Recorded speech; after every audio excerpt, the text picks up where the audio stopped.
todos, sejam bem-vindos à série do PES 2021 Paraná Clube, da lama à glória.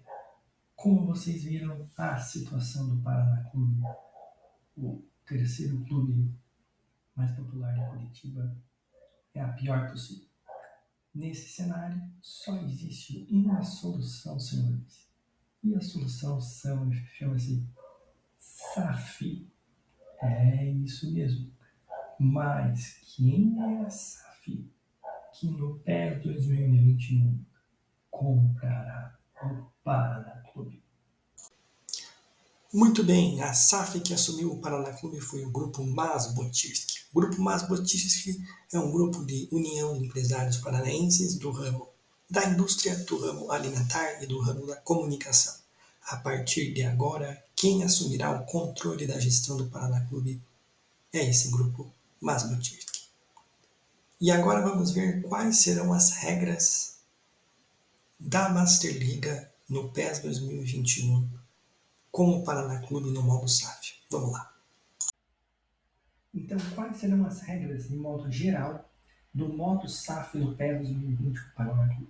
Bem, a SAF do Grupo Masbotirski assume todas as dívidas do Paraná Clube, tá bom? Dessa forma, a Vila Capanema, estádio do Dorival de Brito, será vendida para ajudar a pagar as dívidas. O clube também buscará parceiros pelo mundo através da SAF.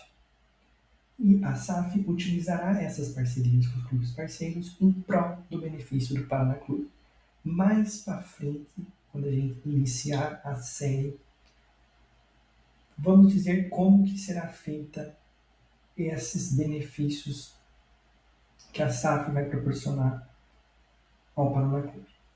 Beleza? Então os vídeos aqui que serão postados não focarão somente no PES 2020 em si, na jogabilidade e na gameplay. Também vamos falar de curiosidades, vamos falar de estatísticas, vamos falar de história, tá? Tudo que também percorre, que faz parte do nosso futebol. E nós não podemos falar do Paraná Clube sem falar do Clube Britânia. Então o Clube Britânia foi fundado em 1914 na cidade de Curitiba. E inicialmente ele jogava nesse estádio da imagem de cima ali, o estádio Paula Soares, tá? Que ficava na região do bairro do Portão, tá certo? Esse estádio foi demolido em no final da década de 40 para dar lugar a uma indústria, tá? De argamassa, e no lugar foi erguido do bairro do Guabirutuba, que era um bairro muito afastado naquela época. Quem é de Curitiba hoje, onde ficava esse segundo estádio, fica a Avenida das Torres, que divide Curitiba e São José dos Pinhais.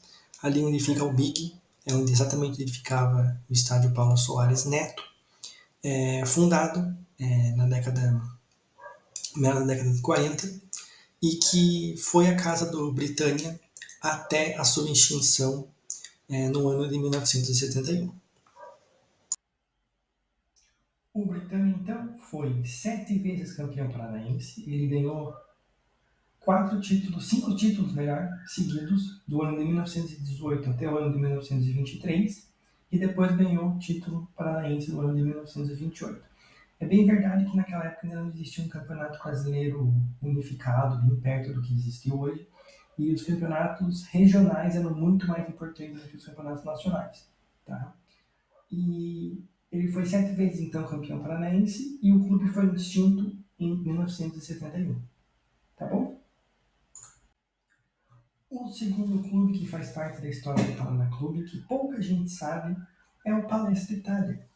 Aqui em Curitiba, na cidade de Curitiba, no estado do Paraná, nós também tivemos um Palestra Itália, assim como em São Paulo, que deu origem ao Palmeiras, e em Minas, onde deu origem ao Cruzeiro.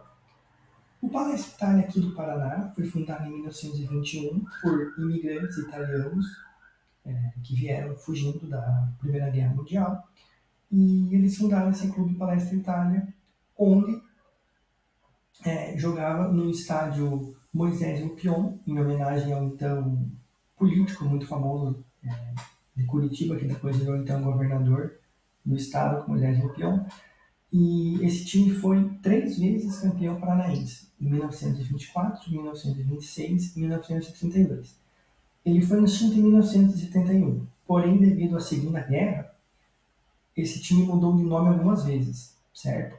Então ele passou a se chamar também, nesse período, Paranaense, depois passou a passar Comercial, depois virou Palmeiras, aqui de Curitiba, e também depois voltou, em 1950, voltou a se chamar Palestra Itália, até a sua extinção em 1971.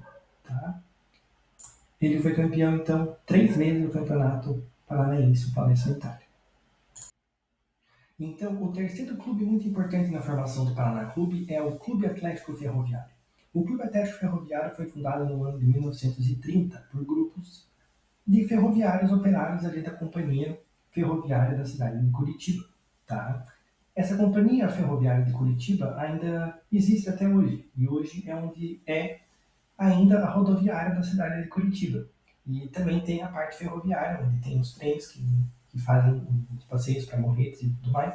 Então é ali, justamente ali, que foi fundado o Clube Atlético Ferroviário por membros antigos do Britânia, que resolveram fundar um time para representar os operários ferroviários que trabalhavam na companhia. Esse Clube Atlético Ferroviário talvez foi o mais importante daquela época, para desses clubes mais primitivos da cidade de Curitiba. E no ano de 1947, esse clube foi o responsável por inaugurar o estádio Dorival de Brito e Silva, atual Vila Capanema, que é o estádio do Paraná Clube, que o Paraná Clube manda os seus jogos na vida real até os dias de hoje. Tá? Inclusive, muitos motivos pelo qual o Paraná entrou em crise é também por conta do imbróglio que existia, que ainda existe, na verdade, entre o terreno que foi cedido pela ferrovia, pelo grupo dos ferroviários para a construção do estádio do Jorge Brito e Silva, naquela época, e foi cedido ao Paraná Clube, e existe um imbróglio em relação ao taxa que o Paraná Clube deveria pagar a essa companhia ferroviária para poder utilizar, para poder ter o usufruto desse estádio. Porém, ocorreram ao longo da história muitos embróglios, enfim, e por fim a justiça decidiu que o Paraná sim deveria pagar uma taxa e um aluguel para poder utilizar esse estádio.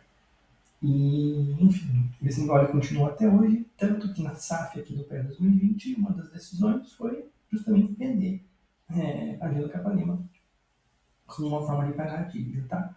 Voltando ao mundo real, voltando às curiosidades, esse estádio foi fundado em 1947 justamente para abrigar os Jogos da Copa do Mundo de 1950, que foi a primeira Copa realizada no Brasil, que teve jogos aqui em Curitiba e foi jogado no estádio da Vila Capanema, no estádio do Dorival de Silva, no estádio do então Clube Atlético Ferroviário.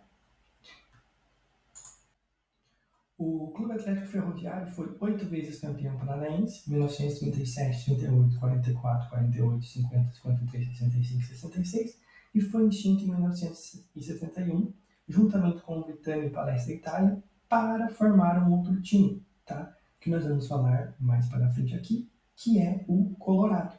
Tá? Então, o Colorado surgiu da junção do Britânia, Palestra Itália e do Clube Atlético Ferroviário. Um outro clube muito importante na formação do Paraná Clube foi o Esporte Clube Água Verde, que tem um emblema ali do lado esquerdo, fundado no ano de 1914, quando ele se juntou com o Savoia Futebol Clube, que é esse clube que está do lado direito. Tá? Esse clube jogava seus jogos no estádio Orestes Stá, e esse estádio hoje em dia é a sede social do Paraná Clube, que é um clube de eventos, formaturas, e também tem um clube mesmo em si, com piscina e tudo mais, e fica numa região bem nobre da cidade de Curitiba, e hoje é assim, mas antigamente também era, como dá para ver ali pela imagem que mostra o estádio, é um estádio de população com maior poder aquisitivo frequentado. Ele foi campeão paranaense em 1967, o Sport Clube Água Verde, e foi extinto em 1971 e também passou por transformações no nome, assim como o Palestra Itália, devido à Segunda Guerra Mundial. Muito bem. Em 1971, o Clube Britânia, Palestra Itália e Clube Atlético Ferroviário são extintos e dão origem ao Colorado Esporte Clube, que passou a mandar seus jogos no estádio Dorival de Brito e Silva, então casa do Clube Atlético Ferroviário, que passou então a ser casa do Colorado Esporte Clube. No mesmo ano de 1971, o Esporte Clube Água Verde deixa de existir e passa a se chamar Pinheiros, tá? E esse Clube Pinheiros funda um novo estádio, que é o estádio Vila Olímpica, que fica num bairro mais afastado da cidade de Curitiba, no bairro do Boqueirão, que é um dos últimos bairros de Curitiba antes da cidade metropolitana de São José dos Pinhais.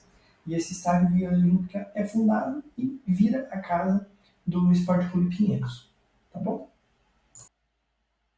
O Colorado Esporte Clube teve como seu feito mais relevante o campeão paranaense no ano de 1980 e também disputou as séries A e B do futebol nacional, mas sem muito sucesso. Já o Pinheiros Esporte Clube nunca teve muita relevância nacional, porém conquistou 2 campeonatos paranaenses, no ano de 1984 e 1987. E no dia 11 de novembro de 1989, o Colorado Esporte Clube e o Pinheiros Esporte Clube se juntam e formam o Paraná Clube. Tá certo? O Paraná Clube surge nessa data sob o mascote da Gralha Azul e passa a mandar seus jogos no estádio Dorival de Brito e Silva, a popular Vila Capanema. Aí o mapa da região de Curitiba, né? Só para ver ali na linha em vermelho, a região circulada é a região onde tiveram os clubes que foram os clubes formadores do Paraná Clube. Então esses clubes que foram mencionados foram fundados ali nessa região específica de Curitiba, uma região mais central, né, da cidade, que também era a região mais habitada também durante muito tempo, principalmente durante a época mais antiga, né.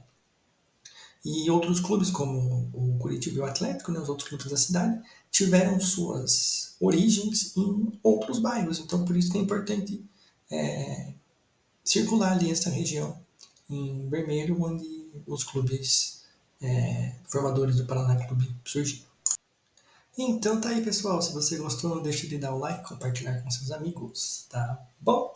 A série Paraná Clube da Lama à Glória só está começando. No próximo episódio da série Paraná Clube nos Pré 2020 da Lama à Glória, vamos explicar um pouco mais detalhadamente como vai funcionar o contrato da SAF com o Paraná Clube em relação à contratação de jogadores, em relação à premiação por competição, em relação à procura de clubes parceiros pelo mundo do Paraná Clube, e também vamos realizar a análise do elenco do Paraná Clube, a contratação já de alguns jogadores pela SAF, e também vamos mostrar a tabela do Campeonato Paranaense, que será com 5 clubes, como vocês vão ver. A tabela também com os clubes da Série C, que o Paraná Clube disputará a terceira divisão aqui no Pré 2020. E também vamos sortear os times da fase da Copa do Brasil. É isso aí, então. Te vejo no próximo episódio.